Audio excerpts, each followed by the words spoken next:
It has become the time of evening when the grown-ups sit in the backyard smoking cigarettes and drinking Pabst Blue Ribbon. It is the summer of 1980 and I'm 11 and I am listening to my aunt and the neighbor talk. My uncle is still inside. I can see him through the back window. As usual, he's busy with his research. You see, my uncle collects and catalogs reports of UFOs and other strange occurrences. I can see him hitting play, stop on that big expensive answering machine that he has. He's typing out the phone messages that have come in over the past day or so. They come from all over the world. The phone rings day and night, and you can't help but hear the voices. The people who call are intense. Now, some sound excited, but most seem scared, and they rush through their stories and hang up quickly as if calling my uncle is a dangerous thing to do. So, I don't usually live here. I've been dropped off for the summer while my parents are on deployment with the Navy, and this is not really what I was expecting. I wonder if my parents know anything about the research, but I really don't think that they do.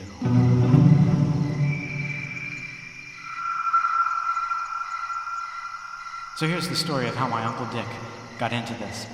After he graduated from the Naval Academy, which is something of a tradition for our whole family, he became a sonar officer on a submarine.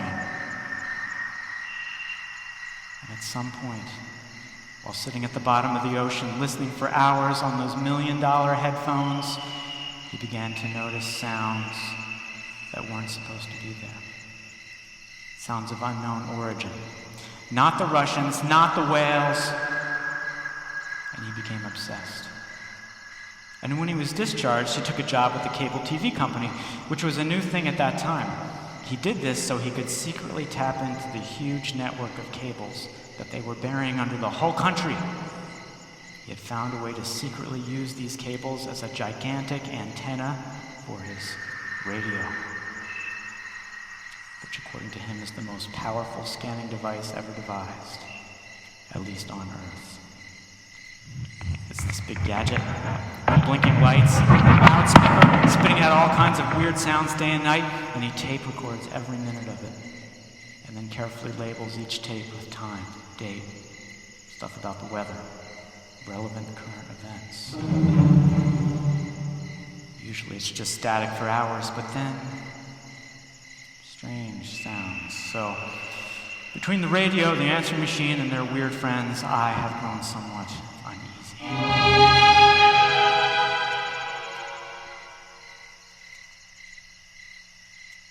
So I get out of the house when I can.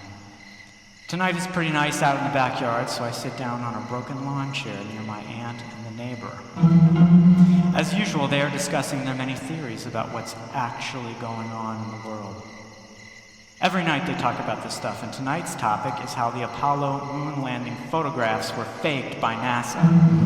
There are dozens of clues that give it away, you see. The shadows aren't right. Couldn't have been the sun. The quality of the photos is impossibly good, they say. Some pictures taken miles apart have identical backgrounds, they say.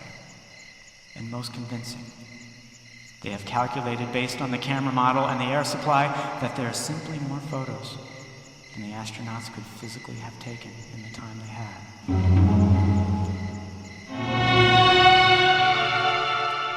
I have to say, it's fairly convincing. So we never went to the moon, I ask, and they explain that, oh yeah, we went to the moon.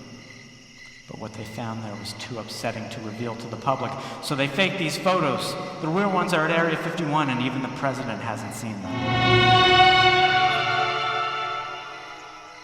I pretty much just listen and nod. When I first got here, I made the mistake of thinking that they were joking around, what with all the beer and everything, and I said, so what about Elvis? Is Elvis still alive? Well, my aunt got very mad at me and told me that it was for my own good that they're telling me all this, so that later, after I became a naval officer, I would understand how the world really worked. I felt a little bad about that, but then later, my aunt took me aside. She said, and by the way, my aunt had a very sultry voice. Elvis is still alive. And mark my words, John Lennon is in danger. Why is John Lennon in danger? Because Elvis is jealous of his comeback. Let me tell you, if something happens to John Lennon, don't believe the news. It'll be Elvis.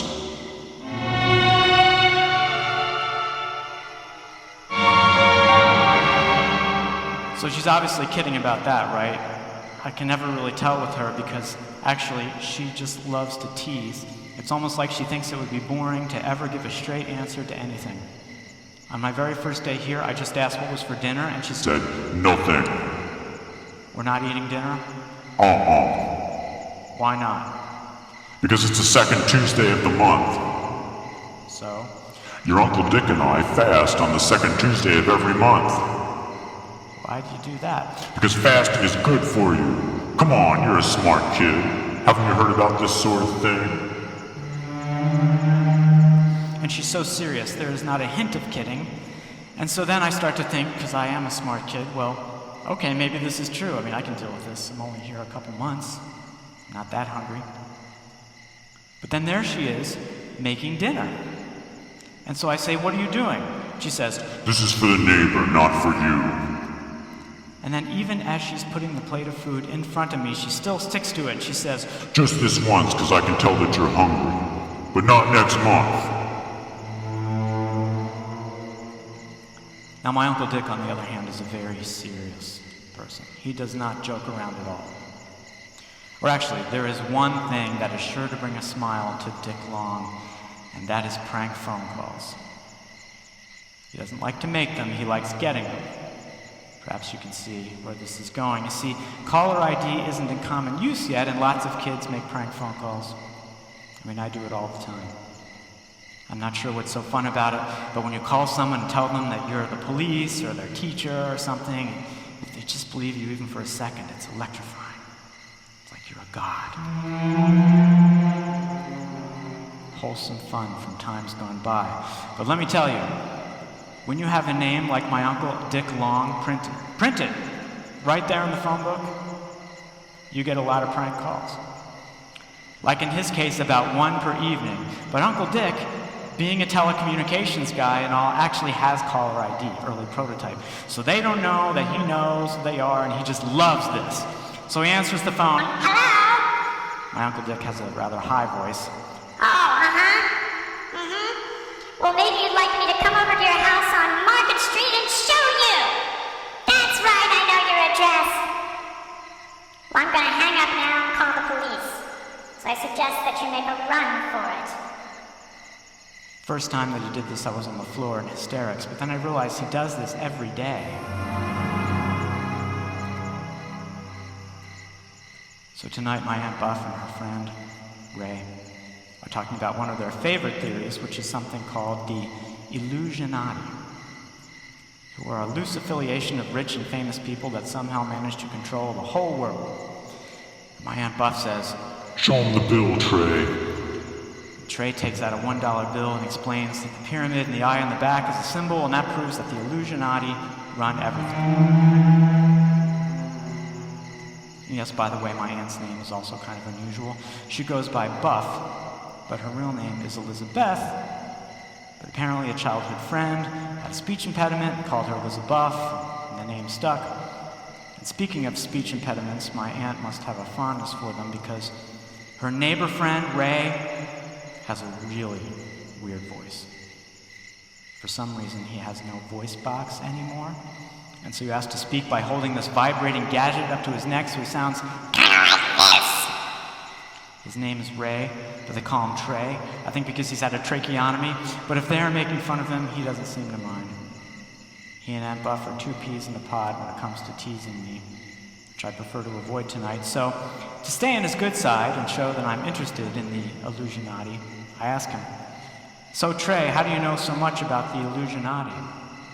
Because I was in the law enforcement. Oh really? Were you a cop? No, I was more of an independent crime fighter. Like a private detective? A private dick? Me? No. Your uncle is the only dick I know. No, I was known to some people as the Green Hornet. What? You know, the Green Hornet. You mean the superhero? Don't don't believe everything you read in the comics, kid. And I laugh a little because he's obviously kidding, right? What, you think I'm some joke? Some clown? You know, I can't wait until you're in the Navy. They'll teach you to have respect. Ah, to heck with you, I don't care what you think. And then my aunt comes over and she grabs me and she whispers in my ear, I'm really disappointed in you. Please stop teasing Trey. He's a sad old guy, and if he wants to believe that he was the Green Hornet, what's the harm in that? he's kidding. He's the one who's teasing me. No, he's not. Come on. You're too nice a kid to be acting like this. And then she grabs the pretzels out of my hand and goes back inside. And I look over at Trey and he's sort of sulking. This is all kind of confusing.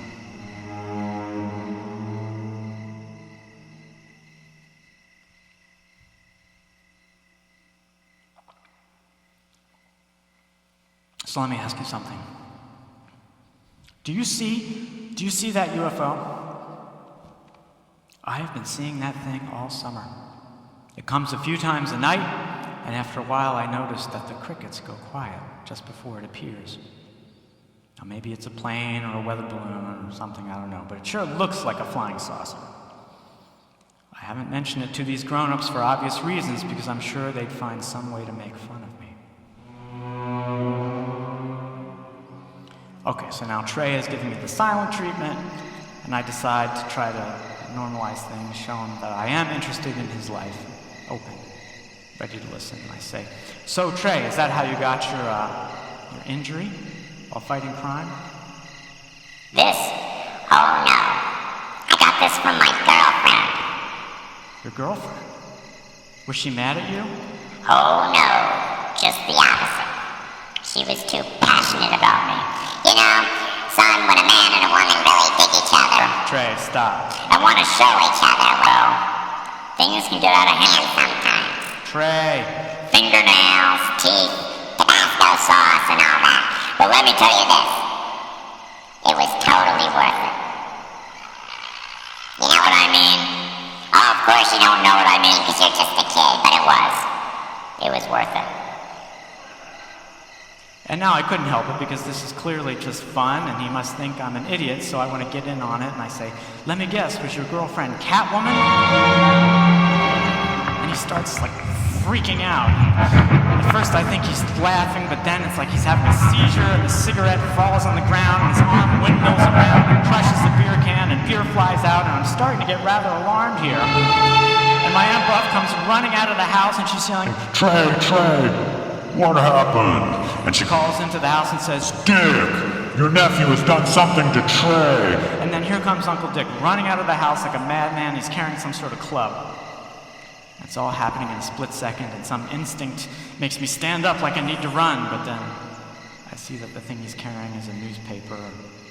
He hands Trey a fresh beer. Now everyone's laughing. It's a big joke.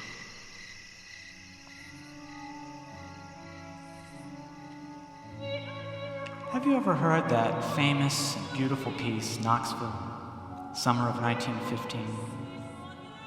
It's about a young boy in the backyard with his family. And then the final part,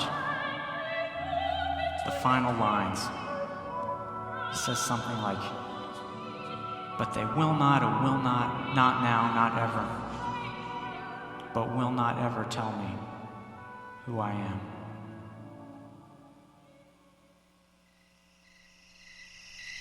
See how the crickets come back after the UFO leaves? Anyway, I guess what the poem means is that his family, who are apparently nice to him, will never tell him who he is as a person, his identity, you know. He's got to go away, figure that out for himself. But in my experience, the grown-ups try to tell you who you are all the time. They tell you you're nice when they want you to behave. They tell you you're smart when they want you to agree. They keep telling you that you'll join the Navy someday. That's all they do is tell you who you are. But right now, I'm going to tell them something. Because I can hear that the crickets are starting to quiet down again. And you know what that means. And I stand up and I say, Uncle Dick, I must tell you something. What? I am not what I appear to your eyes to be. What? Though I may seem to share your human form, I am not truly your nephew. I have been sent here from another place to give you a message. What are you saying? Some kind of an alien or something?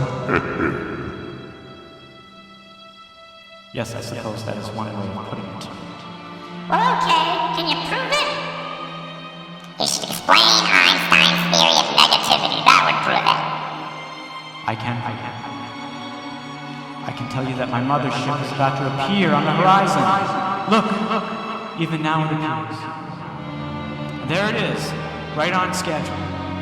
And it moves across the sky, and they're all just staring at it with their mouths hanging wide open, and then it stops right over us, which is perfect. So I get this other idea, and I turn to the ship and I say, "It is okay.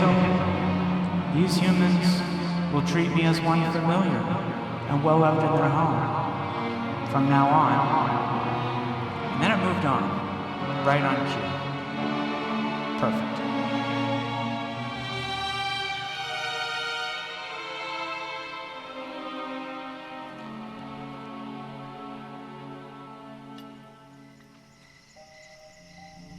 Okay, so what is it you want to tell me?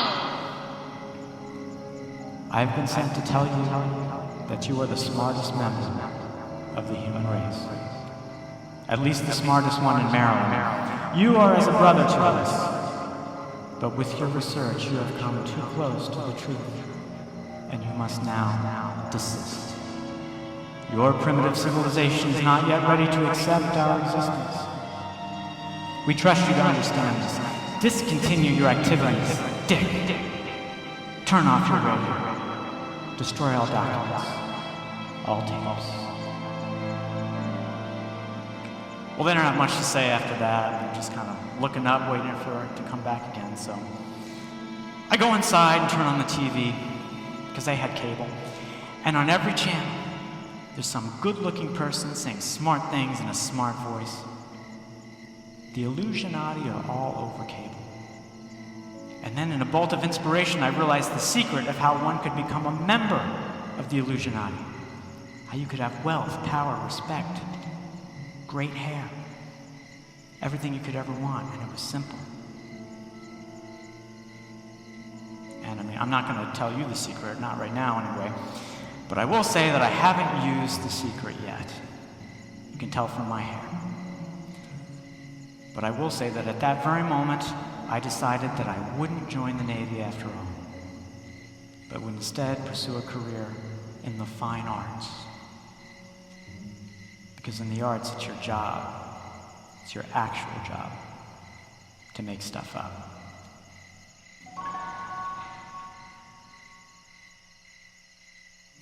Thank you.